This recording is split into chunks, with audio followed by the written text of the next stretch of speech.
Hello, welcome to another session of the Seattle Recruiting Battalion School of Excellence. I am Master Sergeant Bryant, the Senior Master Trainer. Today we will be discussing USAREC Reg 601-210. First and foremost, want to give a disclaimer that this USAREC regulation does not replace Army Regulation 601-210. Here's our agenda. We're going to talk about summary of changes, duties and responsibilities, SIs, RIs, and there's some notes that we're going to talk about. Basically, the summary of the changes, 601-210 was basically a compilation of a couple of USAREC regulations. Here's that list right here.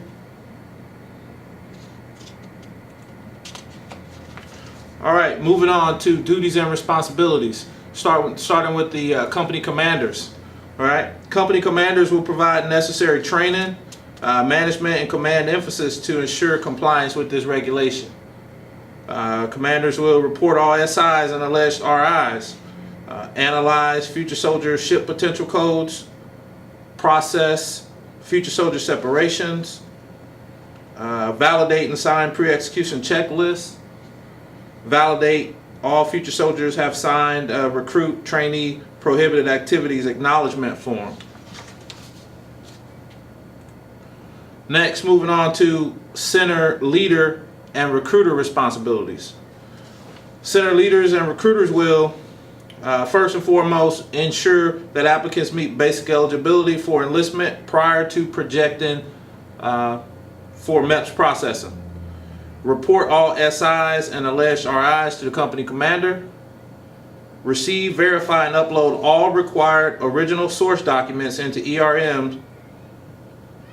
The center leaders will ensure documents are in accordance with AR 601-210, Chapter 2, that the documents are legible, scanned correctly, and have required file numbers and government seals if applicable. Fingerprint all applicants that agree to enlist to initiate live scan processing. The center leader or designated representative will authorize live scan for applicants. Ensure fingerprints on all applicants are not submitted solely to determine the individual is morally qualified for enlistment.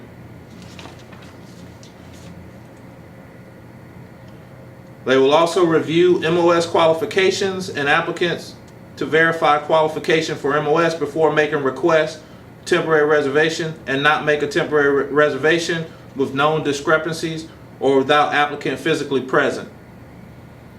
They will ensure temporary reservations and requests is not created until all source documents have been obtained and verified in accordance with 601-210 Chapter 2-3 and uploaded in the ERM.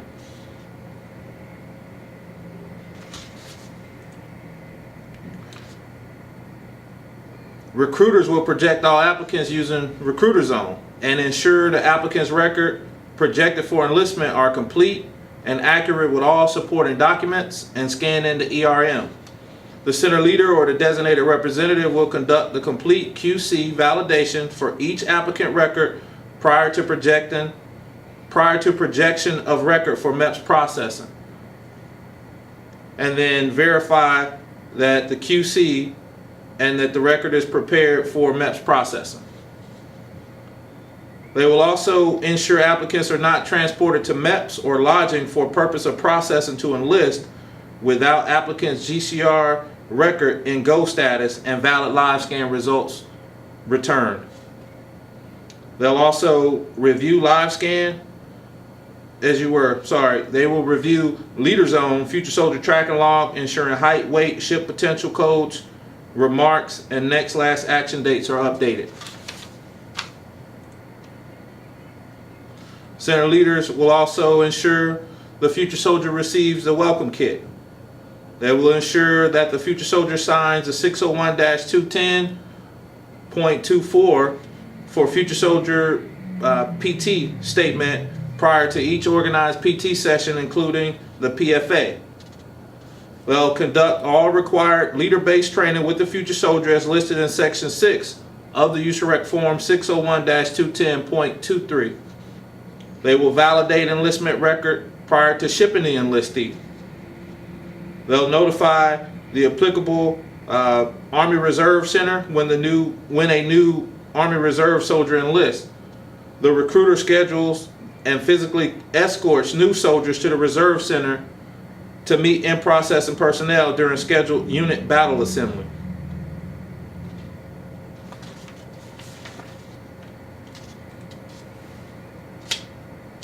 Okay, we're going to move on and talk about SIs and RIs.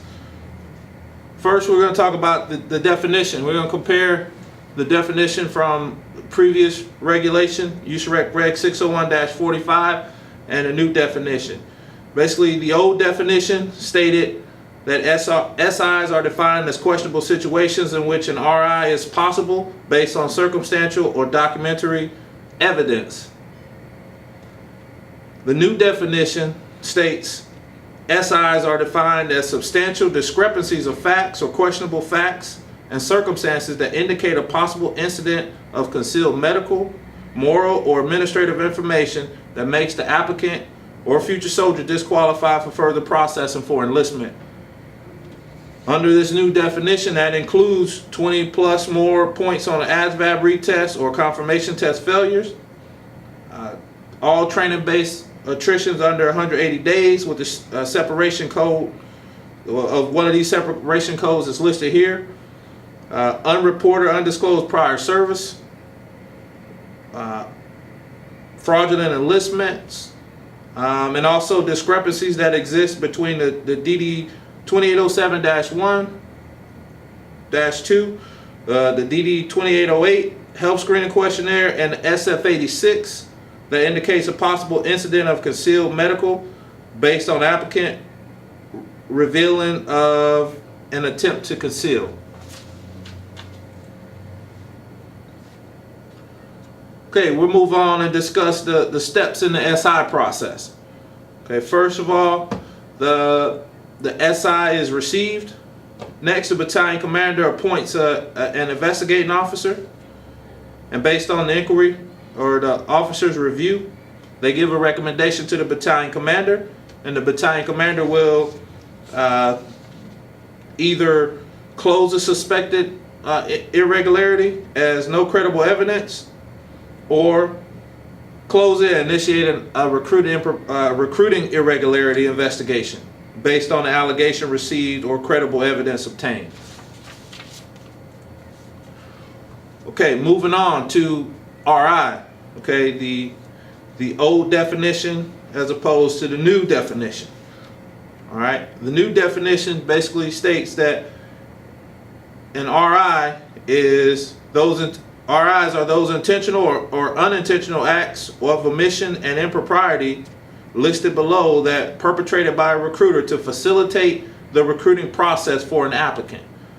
It includes any act or omission which is designed to enlist an individual not qualified for Army enlistment, or any act or omission which is designed to provide an Army bonus, benefit, option, or MOS to an individual not qualified for that benefit, bonus, option, or MOS. An action or event facilitates the recruiting process when it is required under AR 601-210 or related Department of Defense, Department of the Army, or USAREC regulation issuance or policy to qualify a prospect, applicant, or DEP member for accession into AR or RA service. Here are some examples of common irregularities: concealment or falsification, involvement in the criminal process on behalf of an applicant, false documents, pre-signed forms, medical concealment and recruiter assistance, concealed dependence, concealed prior service, testing irregularity, false promise or coercion. Now, once the RI investigation is done, there must be a root cause analysis, okay? And this can be utilized by the investigating officer to address their assessment of intentional act or unintentional error in the report. One, One, basically the investigating officer must clearly articulate why the recruiter didn't know the requirement.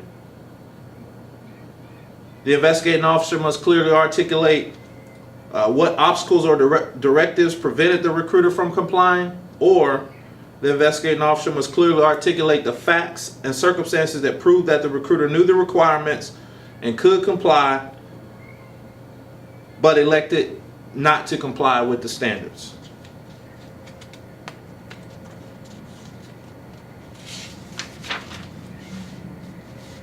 Here we have the steps in the RI process. First of all, the RI is received. Next, the battalion commander will appoint an investigating officer.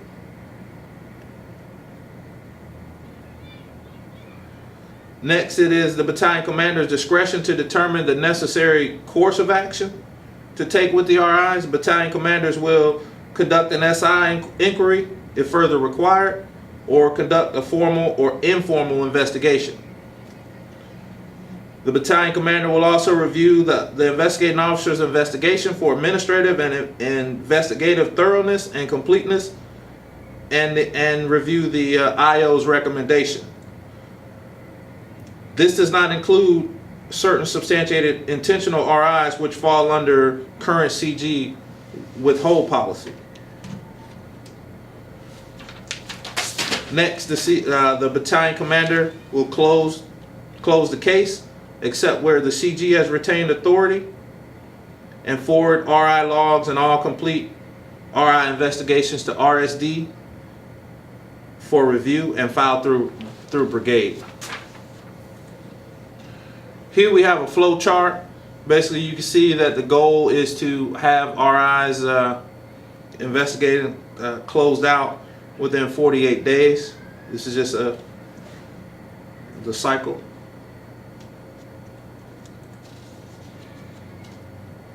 Next, we have a flow chart that basically outlines the steps in the process, what would take place.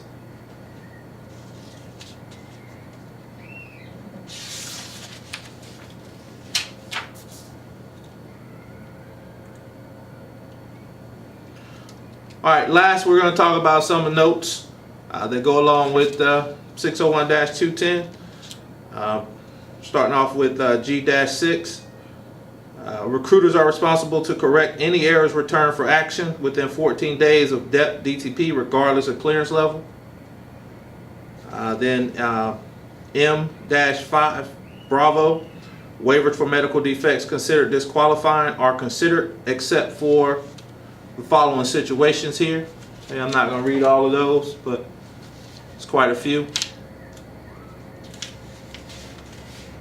Those are continued here.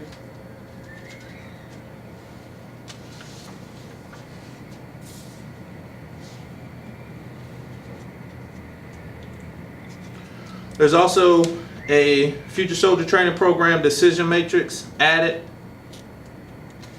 and table 1-1 of future soldier status code examples are listed here in 601-210. Okay, that concludes our overview of USAREC Reg 601-210. I'm Master Sergeant Bryant, Senior Master Trainer. Have a good day.